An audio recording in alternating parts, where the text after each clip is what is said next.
Fiverr Stalin, Fiverr இபிஎஸ்னா நான் வந்து என்ன பண்ணுவேன்னா, அவரை நல்ல பயங்கரமா வந்து அவர் தான் எங்கள் பொலிட்டிக்கல் எதிரி, அவர் தான் ஆஹா ஓஹோ அப்படின்னு சொல்லி அவருக்கு ஒரு பெரிய சீட்டை கொடுக்க வச்சு எப்படியாவது வந்து ஒரு முக்கியமான தொகுதியில் அவர் போட்டி போட வச்சுட்டு ஈஸியாக ஜெயிச்சுட்டு ஜாலியா இருப்பேன். அந்த ஒரு திட்டுறதுக்கு பதிலாக அவரை திட்டி வச்சு ஆமா ஆமா இது என்ன திரும்பவும் சொல்றேங்க, நான் நிறையா இன்டர்வியூஸ்ல நிறையா டிஸ்கஷன்ல சொல்றது தான், சென்ட்ரல் கவர்மெண்ட்லேருந்து ஸ்டேட் கவர்மெண்ட்டை கலைக்கிற ஒரு இன்ட்ரூஷன் நடக்குது.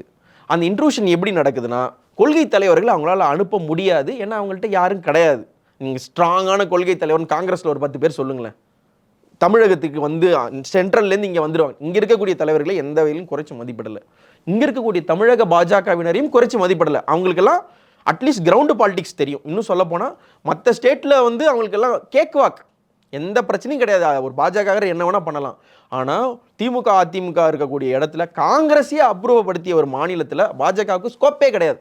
அப்படி இருக்கும்பொழுது இல கணேசன்லேருந்து, தமிழிசையிலேருந்து, பொன் ராதாகிருஷ்ணன்லேருந்து, சிபி ராதாகிருஷ்ணன்லேருந்து, ஜனா கிருஷ்ணமூர்த்தியிலிருந்து, அது அப்பயுமே வந்து ஒரு ஸ்ட்ராங் ஃபைட் கொடுத்துட்டு இருக்க ஒரு மாநிலத்துக்கு திடீர்னு ஒரு ஐபிஎஸ் வந்து இவர் இனிமேல் எல்லாம் பார்த்துக்குவாருன்னும் பொழுது ஒரு ஷேக் நடந்தது இல்லையா, அந்த ஷேக் வந்து கிட்டத்தட்ட வந்து தாவக்கால நடக்க போகுது. Greens traditional face wash use பண்ணு, இது நமக்கு தரும் பிரைட் அண்ட் க்ளோயிங் ஸ்கின் நேச்சுரலா. Greens traditional face wash.